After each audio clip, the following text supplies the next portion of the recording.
अस्सलामुअलैकुम दोस्तों, ये जो तस्वीर में आपको नज़र आ रहा है ये एक फल है। आपने इसका नाम तो सुना होगा किसी न किसी हवाले से। इसको ब्लैक बेरी कहते हैं। ब्लैक बेरी इसका जो फल है, जो हमारा लोकल शहतूत होता है, जिस पे छोटी शहतूत तो शायद लंबा भी होता है, जिस पे छोटी देसी शहतूत लगते हैं, छोटे छोटे। आपकी जो चीची उंगली है, सबसे छोटी उंगली, उसकी जो आखिरी पोर है उसके बराबर फल लगता है। ये मैंने पिछले साल भी इसके चंद पौधे लिए, ज़मीन में लगाए, लेकिन कुछ अपनी कोताही की वजह से ज़ाया हो गए। इस साल मैंने ब्लैकबेरी के 4 पौधे लिए और ये बड़े गमले में लगाए। पहले इन्हें ग्रीन हाउस में रखा, ये माशाल्लाह थोड़े बड़े हो गए।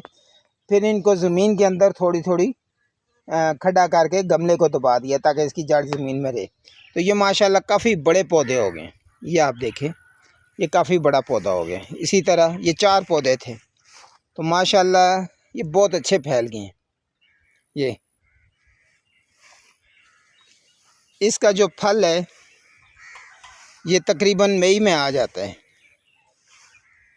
मौसम और इलाका भी डिपेंड करता है कौन सा है, और तकरीबन 1000 रुपया पाव रेट है। अब इसके फल में एक सबसे बड़ी प्रॉब्लम जो है, ये आप अगर गौर से देखें, करीब से मैं इसको क्लोज़अप दिखाता हूँ, ये आप देखें कांटे हैं, बहुत ज़्यादा उल्टा कांटा है। और ना सिर्फ टहनियों के साथ कांटे हैं, बल्कि जो पत्ते की साथ शाख है छोटी सी, ये उसके साथ भी कांटे हैं। तो इसकी कटाई यानी इसकी बर्दाश्त, इसका फल उतारना जो है वो बड़ा मुश्किल सा काम है। तो अगर आपके पास लेबर है और आप शहर के करीब हैं, लेबर इसलिए कि अगर आपके पास अच्छी लेबर है, बड़ी एहतियात से ये फल उतारे। और अगर आप शहर के नज़दीक हैं, क्योंकि इसके फल की शेल्फ़ लाइफ बहुत कम होती है, तो आप शाम को उतारें और उसी शाम को आप जो आपके करीब बेहतरीन स्टोर हैं, आप वहाँ पे पहुँचा दें, पाव पाव के डब्बे बना के। आपको बेहतरीन रेट मिलेगा। घर के अगर बंदे हों, आप एक कनाल पे भी लगा लें तो आपको बहुत अच्छा रेट इसका मिलेगा, बहुत अच्छा रेट मिलेगा।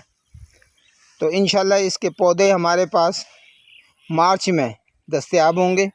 किसी दोस्त को चाहिए तो वो तला सीडलिंग पर रब्ता करें। अपने घर में अपने शौक़ के लिए भी आप 2 पौधे, 1 पौधा लगा सकते हैं। ये आपको गमलों में भी बासानी फल देगी और बहुत अच्छा फल आएगा। बहुत मेहरबानी जी। अस्सलाम वालेकुम।